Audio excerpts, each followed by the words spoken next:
Hello, everybody. Welcome to day 2 of the TAGJ QuakeCon 2010 podcast. I gotta say, we are exhausted right now, or at least I know I am, not to speak for anybody else. But I can see by looking at them, like they're exhausted, I'm exhausted, we're exhausted. We started our day at 8 something, and hit the convention around 10:30, got ready. And then we sat down for our game demos. I played Hunted, the Demon's Forge. I will talk about that in a minute. But we've gone to a lot of different panels. We saw the special Rage presentation, which, by the way, has a release date now. That's going to be 9/13/2010 in North America. 2011. 2011. Yes. In a month. In a month. No. No. Goodness. Thank you. Like I said, we're tired. It looks so damn pretty. To reiterate, the official date of release for Rage by ID is 9/13/2011. Found that out today. Yep. A fantastic demo played on all 3 consoles. And by all 3 consoles, I mean the ones that can actually run it. Not the Wii. Not Nintendo. It was run. The actual demo was run on all PS3, 360, and a very high-end PC using a 360 controller. Oh yeah, which was hilarious. Everyone's been using a controller even when using a PC for things because, I guess it's not very user-friendly for the audience to watch someone sit behind a monitor with a keyboard and mouse. Yeah. So just to be, keep that openness between people looking and people playing, I guess it's important. like it's not already overbearing that they're playing with a 75-foot screen behind them. True. And they are the top developers and presidents and all the important people of ID. That's not intimidating enough. But this is Brad, obviously, but I am excited because I reviewed Brink today, or I played Brink today, and I'm just going to jump right into it. This game was something else. I hadn't had any time to watch. It pretty much flew under your radar, didn't it? It did. I had heard things about it, but I hadn't been able to see much. I was doing all my friggin' homework the night before, trying to not sound like a stupid person whenever, someone was going to talk to me, and we go back to the press room behind the curtain, and everyone's real nice and official, and, the people are there. And so I'm sitting back there, and they get 3 other gentlemen to sit with me, and we play a 4-player team co-op match against some very fierce bots. Yeah, and joined with me was Paul Wedgwood, and he was sitting there, guiding us through the process, talking about levels and classes. You've got 4 classes. It's sort of like Alien Swarm, sort of like Team Fortress, but don't think of that and bring that to the table. It's its own thing. You got Medic, Soldier, Engineer, and the Operative class, who is sort of like a spy. But everyone has their own encompassing things, and it was just really great. The levels were slick, smooth, the controls were intuitive. There's some few timing and distance things as far as objectives go whenever you're trying to push and stop people from pushing to complete their objectives that they might need to work on. But other than that, it looks like it's got a lot of work done on it, and it looks great. It can only get better from here. I guess I'm going to shoot it over to the next thing, probably slide down a little easier, give it over to Mike here. He reviewed New Vegas today. Yes. And what did Oh you my see? God. I saw a little bit of it, and whoa. What they had me doing was they actually started me off with a brand new game. Basically giving you a good taste of the world of New Vegas and what happened. Basically, after all the bombs fell and all the vaults reopened, turns out Las Vegas didn't actually get destroyed when all the bombs went off. So there is this one last bastion of sin and greed left in the wasteland, and you're a courier. As weird as it sounds, you're a courier that is sent on a mission to deliver something to a gentleman. Apparently, somewhere that mission went completely awry, and you get shot in the face by Wayne Newton. I thought that was absolutely hilarious. It is hilarious. Yeah, It's definitely hilarious. I was like, wait a minute, I'm getting shot in the face by Wayne Newton. Damn. And then a guy nurses you back to health. They do the whole special system where you distribute your talent points and stuff like that into what you do instead of the first Fallout 3 and instead of Fallout 3 where you grow up and determine all your special skills. He's like, all right, we're gonna go ahead and take you through a few personality tests and a few other things and. Which is it's kind of completely... a Bethesda hallmark. Oh, yeah. Answer these questions kind of. Yeah, it was really intuitive. It felt just really natural. And then that you get to go and explore the area of New Vegas. And I gotta tell you, it is punishing. I mean, I went up against a scorpion that was the size of a small Buick. And it wrecked me. Absolutely wrecked me. But you probably shouldn't have been fighting No, that yet. I mean, shouldn't. You were running off. You're like, all right, I'm going to the strip, and you're not supposed to go there. No, I was supposed to go to a tutorial, but I didn't feel like it, Red so I was scorpions are not for level 1. No, not at all. Especially when they're resistant now. Actually, they've actually engaged a new crafting system. So now, when you pick up all that random stuff in the world, you actually have a use for it. So I thought that was actually that was really cool.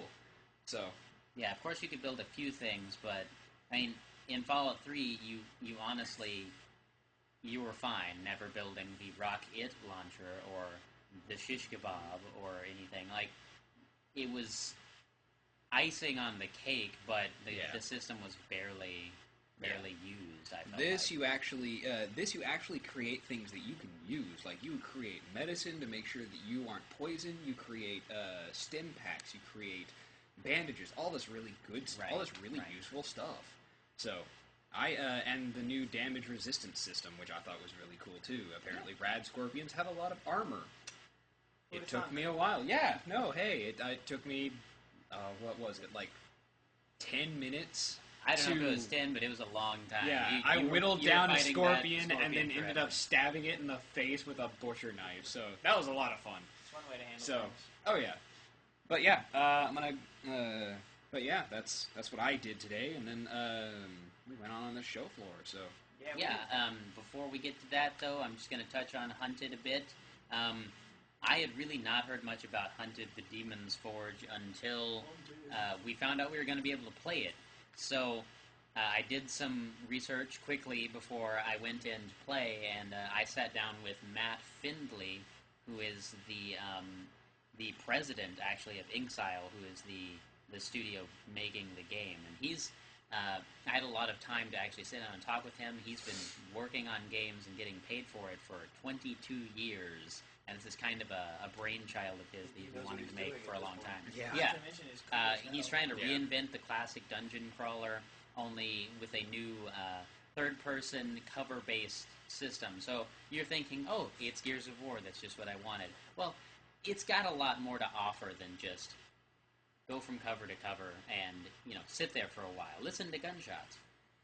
And at least you have a chainsaw gun, right? No, it's really, really engaging, and I feel like that Hunted is the least finished of the 3 games that we got to play around with. Actually, since the Hunted demo was the shortest, got to stand up and kind of go check out Brink and check out New Vegas over the shoulders of people. We actually had just about an hour with each demo. Yeah. So, they were very nice and welcoming. They weren't shoving us out the door, which is good for them. They're not trying to just sort of shoo us under the rug and sort of like, well, we're not done, so time to go. Yeah, this is our first con, and everyone was really friendly and really accepting of that. Absolutely. And what I saw, just one more thing on Hunted, you sort of course, you think Gears of War when you hear cover base, that rock, obviously my shoulder should run into it with Megaton Force, and that's what I stopped, from getting crushed by the forward floor. Of course. But the characters, Alora and Craddock, there's the 2 characters who are in the game, look like people. They look like, if you're in a fantasy world, you could talk to them. They don't have this sort of 25-inch subwoofer chest coming around them, and they don't have Rolls Royces for arms, and do-rags and swear words. We got a couple, but and they interact like the way the characters seem to interact. To me, seemed like people who'd been working together for a long time. Yes, they've got the banter. You know, The two characters are mercenaries, and so that brings up, vivid images of Army of Two, but it's not this completely contrived, just murderous people kind of thing that Army of Two has always kind of bothered me with.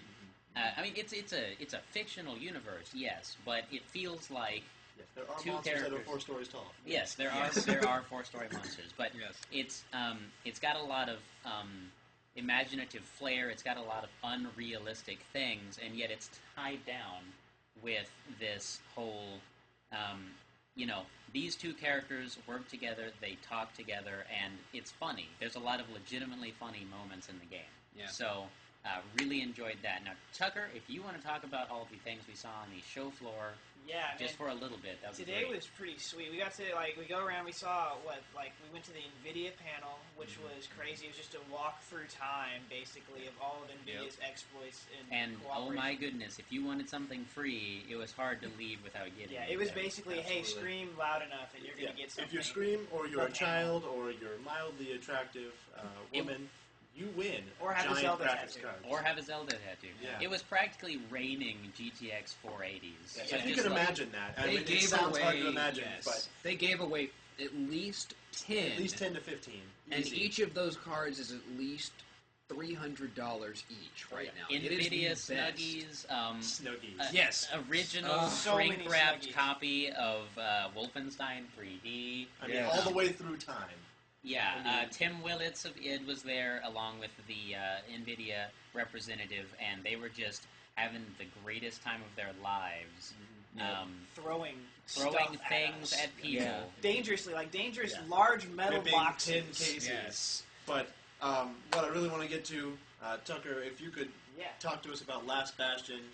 Yeah, Just a we little bit. came across this guy at BYOC. That's right, Who was sitting there. bring your Yep. He was, The bring your own computer area. Yeah, he was there and he was just demoing out his first level of a game called Last Bastion, Bastion. which was like this crazy first-person shooter based off Mega Man, like boss battles, Heavily pattern. stylized. Yes. So gorgeous for where it was already. Like Yeah. With everything. a team he of had done. 5 people. In Yeah. development for 2 years, only 5 people working on it. It's heavily, Doom, Quake kind of inspiration. Oh, yeah. But it's got its own thing. It's a cel-shaded kind of Deus Ex, but I've got a sweet shotgun. Like, it's Yeah. it's a little bit of everything good, and it heavily rung with me of 13, which is a game that I love so much. Yeah. And just because of the cel shading, but it's not a comic book. It doesn't do the 3-panel headshot with blood splatter. Like, it's not trying to be a comic book. It just has that cel shading, and it looks clean and nice. Yeah. I actually, Tucker was kind enough to get some good shots while we were on the BYOC floor. I sat down and ran through the first level, and we just sort of chatted up. He was real personable. His name is Brad. My name is Brad. So in the video, when we post it, he'll be important Brad. I'll be less important Brad. If Just that a heads matters up. to you. Just a heads up. And we just sort of talked about how he feels about it, where he's going, why he's doing it, and as an indie developer, I can't love it any more than I do. It's just I like that he's trying so damn hard. We love indie games. Oh, yeah. Indie game developers apparently love us just from this experience. Exactly. So we hung out and talked about past projects and things with him for a long time. Saw some really, really nice stuff. Yeah. So hopefully we'll get a lot more detail on that in the very near future. Yeah, just to throw you guys a website real quick. He is developing at vega.skulltag.com. That's the site that he's been under for a while. And I think you guys should check it out. Definitely want to plug the hell out of him.